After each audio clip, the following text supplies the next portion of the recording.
Hello and welcome. Today's episode is a special one because you'll notice I'm using my lapel microphone. I want to work to being more hands-free so I can be more expressive as I speak to you all. Because a microphone is fun. It reminds me of back in the day when I did stand-up comedy. Ew, gross stuff I did back then, but it gave me some of the groundwork experience to then grow into the person I am now. So I hope you all grant me grace for my terrible past, and I hope that you follow me into this era of revolution we're approaching. I laid out the Friends of the Basket rules, but a quick recap for you all. The first rule is to be kind to others. This is important because when others know that we are kind people, we can be more open and ourselves, and we don't have to worry about things that come with malice. If we are outwardly kind to others, then others likely will reciprocate that, and we can hope for the best. This may get transgressed, but we will move into that after we get through the rules for the Friends of the Basket, because there is a section where we will get to the Foes of the Basket. But before that, I know in my last episode, or I don't know which episode it was, but I said I like licking 9-volt batteries, and I just wanted to tell you all, it's not a weird thing. I don't mean like you take the battery and you lick the side. That's weird. Like, you know, but what I mean specifically is breaking the contact of these two and just letting it short out. It gives like a very fun flavor, like right at the tip of your tongue too. And it's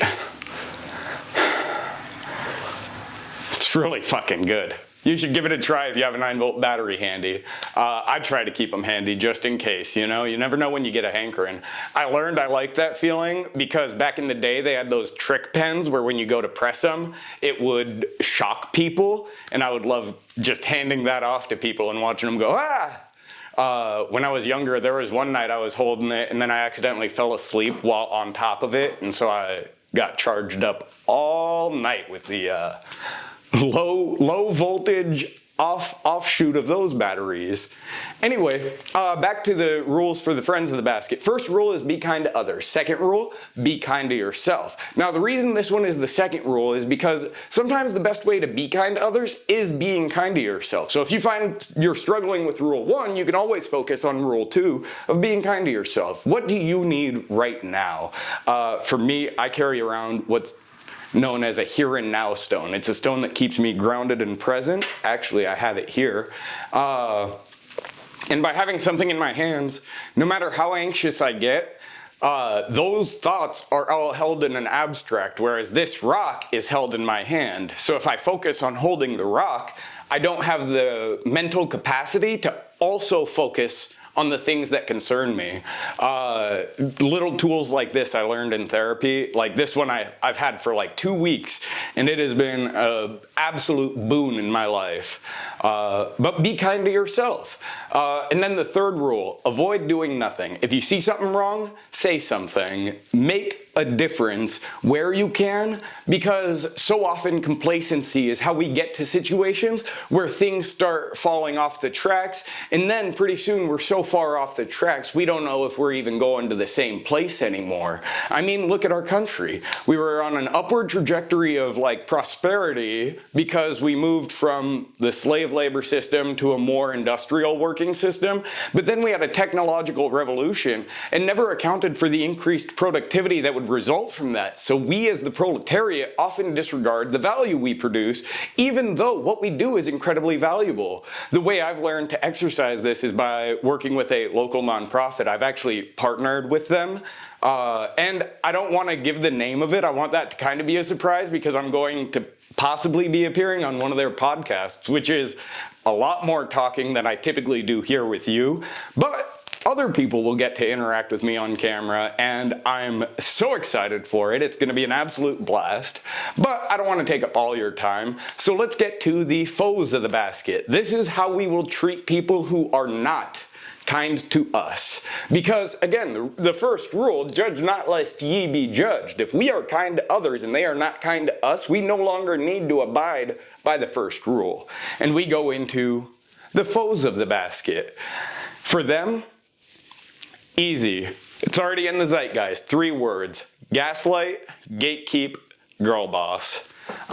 If you don't know what that means, gaslight. They are the dumbest people in the world, and you just have to tell them that. No matter how educated they think they are, or how many books they think they've read, when people say stupid things, call them stupid.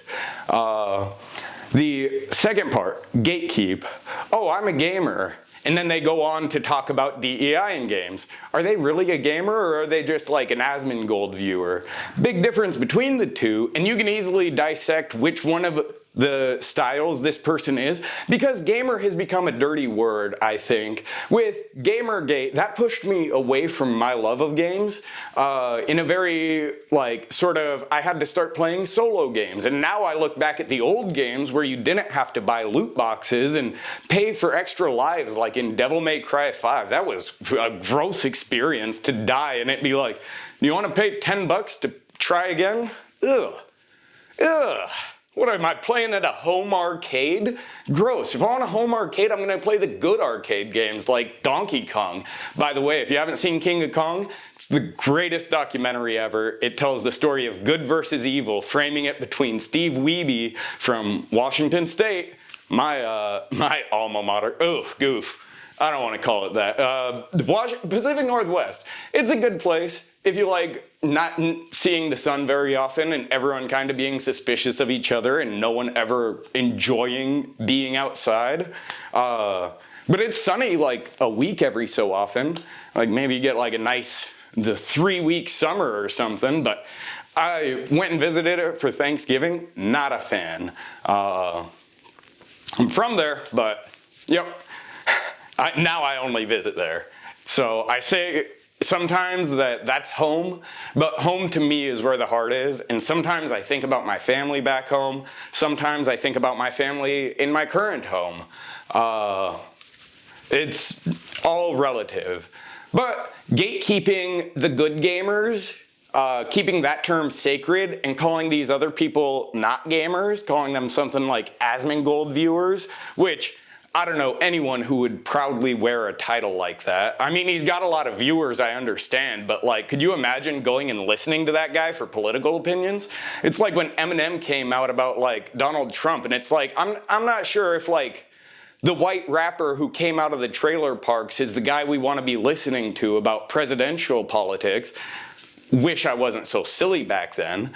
But we live, learn, and grow, and now I have a lot of respect for Eminem. I had a lot of respect for him back then. I just felt as if it was strange to see an artist taking a step in politics. And then I watched the Super Bowl this year, and I absolutely loved it. So it's possibly who I was at the time Eminem was making his comments, rather than how I actually felt about Eminem's comments in and of themselves, because it's been years since I've seen it.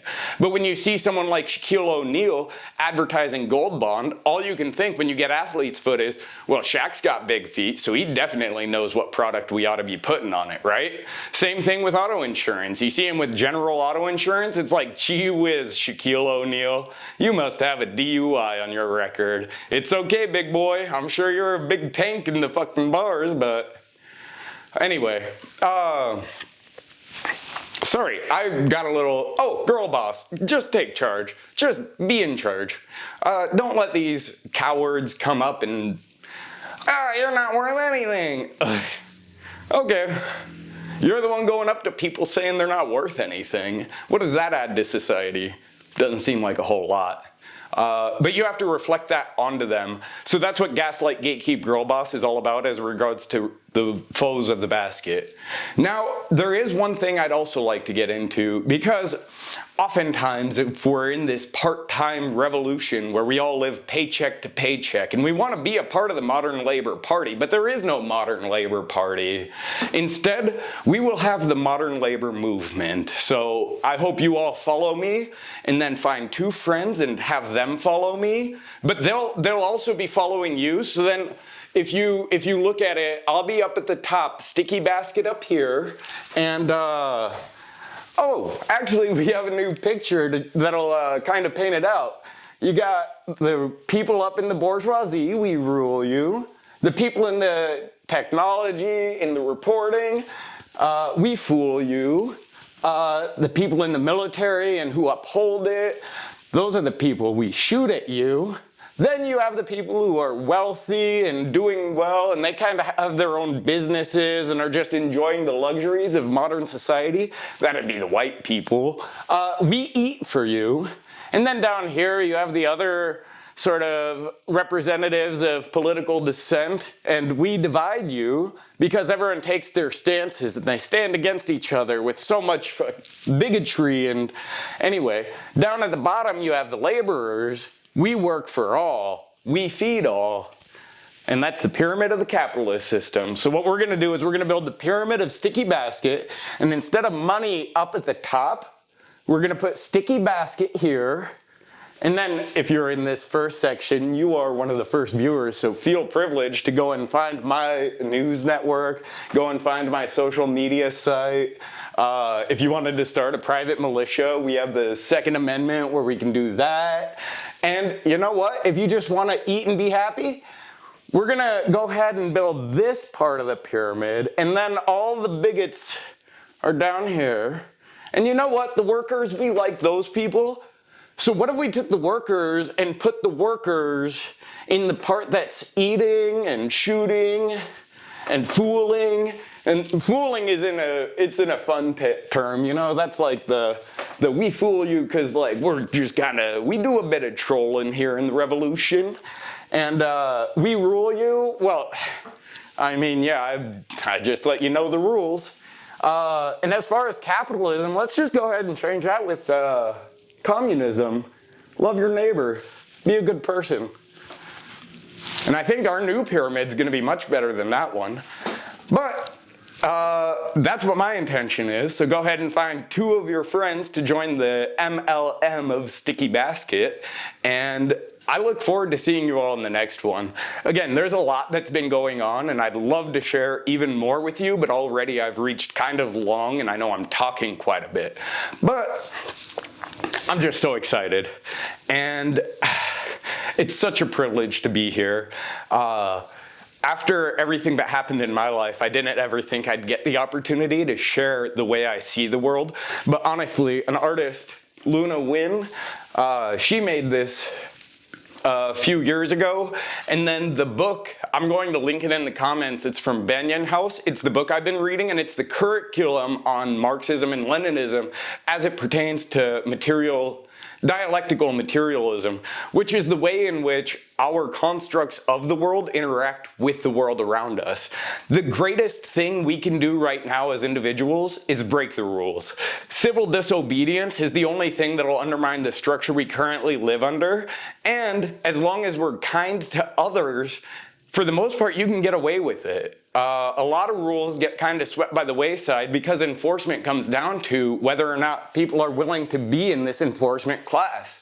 But we don't have to enforce this structure that we live under. We can enforce a better structure, and that's a structure that embraces all ideologies, with the exception of intolerance, of course.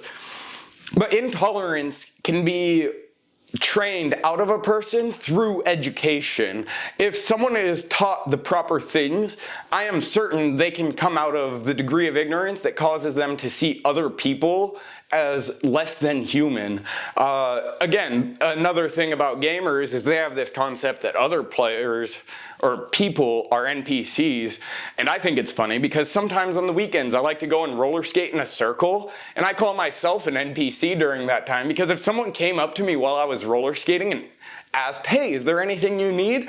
I would send them on a fetch quest. I think it would be hilarious. But again, no one's going to just approach a stranger roller skating. But the concept that life can just be a game for us where we go and have fun and just play with it, it only occurs when we don't denigrate the others in our life. And again, that's why it's so important to be kind to others. Sorry, I just went on for another 3 minutes, but it's such a privilege being here, and I love you so much. Thank you for everything. This channel has truly brought great joy into my life, and I'm so excited for the work I'm going to get to do and the things I'm going to get to show you moving forward. I'll leave a link to the book I'm reading right now. It's really dense, so I'm still working through it, but it's interesting because it's like I'm learning the things I believe from a book that I didn't know existed, teaching an ideology that I was taught to believe was absolutely immoral as a result of Red Scare politics, and then the video game in my life, Fallout 3, of continuing the Chinese invasion and the communist threat, and this virtual world that started to reflect the way I would perceive the world as a result of my disconnection and dissociation from being a dysphoric, closeted person at that time. And I've grown a lot since then.